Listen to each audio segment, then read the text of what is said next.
ശ്രീ ഗോപാലകൃഷ്ണൻ, രാഹുൽ ഗാന്ധി എത്തുന്നു, കോൺഗ്രസിന്റെ പ്രധാനമന്ത്രി സ്ഥാനാർത്ഥി. അദ്ദേഹം വയനാട്ടിൽ നിന്ന് മത്സരിക്കുന്നു എന്ന് പറയുമ്പോൾ കേരളത്തിലെ ബി ജെ പി അതിനെ എങ്ങനെ നോക്കിക്കാണുന്നു? എനിക്ക് കേരളത്തിലെ ബി ജെ പി ആദ്യം നോക്കിക്കാണാൻ ആഗ്രഹിക്കുന്ന റഹീമിൻ്റെ വിഭ്രാന്തിയാണ്. റഹീം കാണിക്കുന്ന ഒരു അസ്വസ്ഥത കാണുമ്പോൾ ഞാൻ നോക്കിയിരിക്കുകയായിരുന്നു. എന്തൊരു അസ്വസ്ഥതയും എന്തൊരു വിഭ്രാന്തിയാണ് റഹീമിൻ്റെ മുഖത്തും ശരീരത്തും ഒക്കെ. കാരണം മുഖം നഷ്ടപ്പെട്ടു പോയത് കോൺഗ്രസിൻ്റെ അല്ല. കേരളത്തിൽ ഇപ്പോൾ മുഖം നഷ്ടപ്പെട്ട രാഷ്ട്രീയം CPM-ൻ്റേതാണ്. അദ്ദേഹം അതിനിടയ്ക്ക് പറഞ്ഞു വാരണാസിയിൽ എന്താണ് വാരണാസിയിൽ എന്താണ് ഡെവലപ്മെൻറ്റ് വികസനം നടന്നതെന്ന് വാരണാസി പോയാൽ അറിയാം. അത് വാരണാസിക്കാർ കേട്ടാൽ റഹീമിനെ ഓടിച്ചിട്ടടിക്കുക അവർ. കാരണം വാരണാസിക്കാർ എന്താണ് വാരണാസിയിൽ നടന്നതെന്ന് ധാരാളം ലേഖനങ്ങൾ വന്നിട്ടുണ്ട്. ആ ലേഖനങ്ങളൊക്കെ നിങ്ങൾ വായിക്കേ, അപ്പം നിങ്ങൾക്ക് മനസ്സിലാവും. പിന്നെ എന്തുകൊണ്ടാണ് മുഖം നഷ്ടപ്പെട്ടത്? രണ്ട് കാര്യമാണ് വയനാട്ടിലേക്ക് രാഹുൽ ഗാന്ധി വരുന്നതിന് രണ്ട് പ്രധാനപ്പെട്ട കാരണം. ഒന്ന്, അമേഠിയിൽ നിന്ന് അദ്ദേഹം ഒളിച്ചോടിയിരിക്കുകയാണ്. ഹിന്ദി ഹൃദയഭൂമിയിൽ നെഹ്റു കുടുംബത്തിന് രക്ഷയില്ലാത്ത അവസ്ഥ വന്നിരിക്കുന്നു. അമേഠിയിൽ തോൽക്കുമെന്ന് ഉറപ്പായി.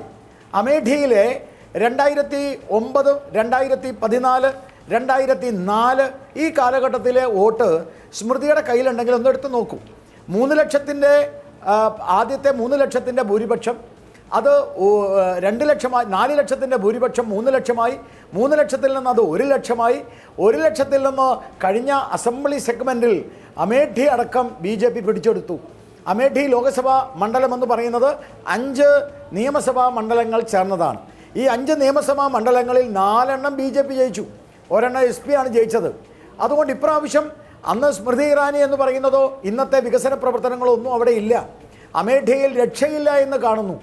അമേഠിയിൽ രക്ഷയില്ലാത്ത രാഹുൽ ഗാന്ധിക്ക് ഹിന്ദി ഹൃദയഭൂമിയിൽ എവിടെയും രക്ഷയില്ല എന്ന് കാണുന്നു. അവിടുന്ന് ഓടി രക്ഷപ്പെടുന്ന നായകൻ തന്നെ ഓടി രക്ഷപ്പെടുന്ന ഒരവസ്ഥയിലേക്കാണ് ഇന്ന് കോൺഗ്രസ് പോയിട്ടുള്ളത്. അപ്പോൾ കോൺഗ്രസ് ഇവിടേക്ക് വരുന്നു, രാഹുൽ ഗാന്ധി വയനാട്ടിലേക്ക് വരുന്നു. പക്ഷെ മുഖം നഷ്ടപ്പെട്ടത് കോൺഗ്രസിൻ്റെ അല്ല. കേരളത്തിൽ രാഹുൽ ഗാന്ധി വരുന്നത് തീർച്ചയായിട്ടും കേരളത്തിലെ കോൺഗ്രസ്സുകാർക്ക് ഒരു ഉത്സവമായിട്ട് അവർക്ക് ആഘോഷിക്കാം. പക്ഷെ അത് രാഷ്ട്രീയമായിട്ട്, ഞാനതിനെ രാഷ്ട്രീയമായി പറയാൻ ആഗ്രഹിക്കുന്നു. രാഷ്ട്രീയമായിട്ട് അതൊരു ഹിമാലയൻ ബ്ലണ്ടറാണ്. കാരണം ഹിന്ദി ഹൃദയഭൂമിയിൽ നിന്ന് അദ്ദേഹം തോറ്റോടി എന്ന പ്രചരണം വ്യാപകമായി വരും. അത് കോൺഗ്രസിനെ സംബന്ധിച്ചിടത്തോളം അവർക്ക് വലിയ നഷ്ടം വരും. പക്ഷേ കേരളത്തിലെ കോൺഗ്രസ്സുകാർക്ക് സന്തോഷം ഉണ്ടാവും. ഇവിടെ മുഖം നഷ്ടപ്പെടുന്നത്, രാഷ്ട്രീയ മുഖം നഷ്ടപ്പെടുന്നത് CPM-ൻ്റെയാണ്. ഇനി ഇവർ ആർക്കു വേണ്ടിയാണ് അവിടെ മത്സരിക്കുന്നത്?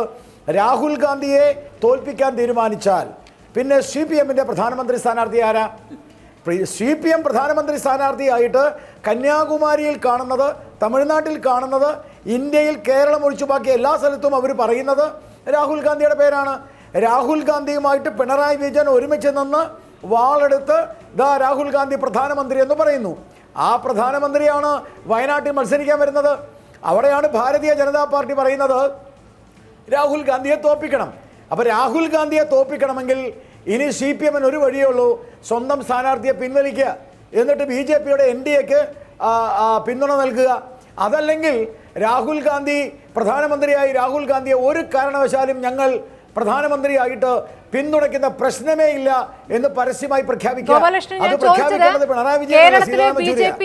കേരളത്തിലെ BJP-യുടെ പ്രതികരണം എന്ന് ഞാൻ പ്രത്യേകം ചോദിച്ചത്, ദേശീയ തലത്തിൽ നിങ്ങൾ അമേഠിയിൽ നിന്ന് ഓടി രക്ഷപ്പെട്ട് ഇങ്ങോട്ട് വരുന്നു എന്നുള്ള ഒരു വാദം മുന്നോട്ട് വെച്ചു കഴിഞ്ഞു. ഇവിടുത്തെ BJP-ക്ക് എങ്ങനെയാണ് രാഹുലിന്റെ വരവ്, നിങ്ങളെ എങ്ങനെ ബാധിക്കുമെന്നുള്ളതായിരുന്നു എൻ്റെ ചോദ്യം.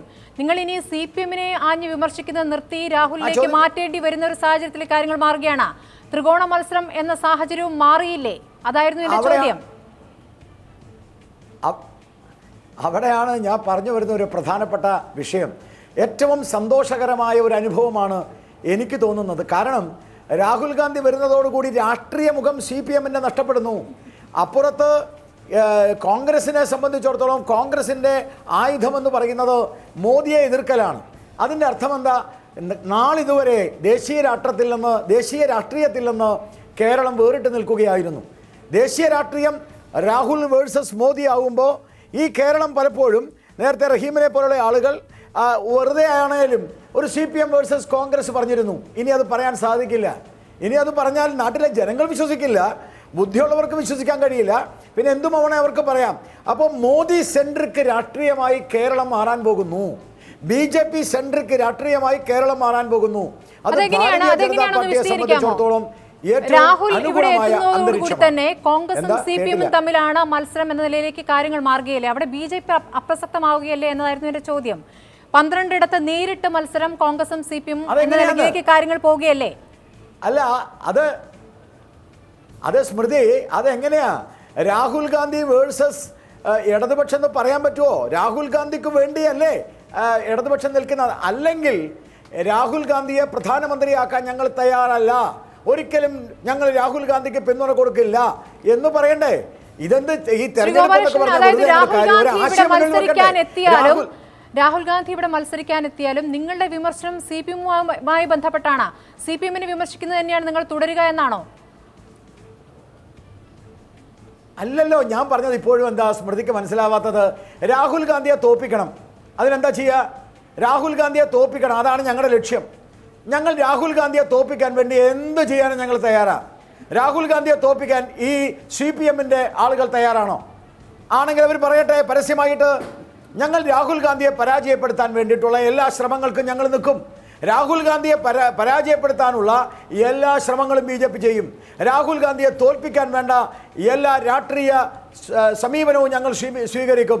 അതുകൊണ്ടാണ് ഞാൻ പറഞ്ഞത്, രാഹുൽ ഗാന്ധിയെ തോൽപ്പിക്കണമെന്ന് ഇവർക്ക് ആഗ്രഹമുണ്ടെങ്കിൽ, റഹീമിന് ആഗ്രഹമുണ്ടെങ്കിൽ, CPM-ന് ആഗ്രഹമുണ്ടെങ്കിൽ ഇടതുപക്ഷത്തിൻ്റെ സ്ഥാനാർത്ഥിയെ പിൻവലിക്കട്ടെ, എന്നിട്ട് BJP-ക്ക് പിന്തുണ തരട്ടെ. രാഹുൽ ഗാന്ധിയെ തോൽപ്പിക്കണമെന്നുള്ളതാണ് ഞങ്ങളുടെ ലക്ഷ്യം. ഇന്ത്യയിൽ എവിടെയും രാഹുൽ ഗാന്ധി ജയിക്കാൻ പാടില്ല. അപ്പോൾ രാഹുൽ ഗാന്ധി തോക്കണോ രാഹുൽ ഗാന്ധി ജയിക്കണോ ഇടതുപക്ഷം തീരുമാനിച്ചോട്ടെ. ഇനിയിപ്പോൾ ഇടതുപക്ഷം ജയിച്ചിട്ട് അവിടെ പോയിട്ട് എന്ത് ചെയ്യാനാണ്? ഇടതുപക്ഷം ജയിച്ചിട്ട് അവിടെ പോയിട്ട് അവർക്കൊരു പ്രധാനമന്ത്രി സ്ഥാനം ഉണ്ടോ? അവർക്ക് എന്തെങ്കിലും ഒരു താല്പര്യമുണ്ടോ? ഇടതുപക്ഷം ജയിച്ചാലും ഈ രാഹുലിനെ കൈബന്ധിക്കാനല്ലേ പോകുന്നത്.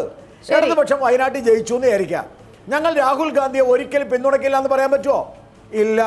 അപ്പോൾ രാഹുൽ ഗാന്ധിയെ തോൽപ്പിക്കുക എന്നതാണ് BJP-യുടെ ലക്ഷ്യം. അതിന് BJP എന്തിനു തയ്യാറാ? അതിന് തയ്യാറാണോ CPM? പറയട്ടെ.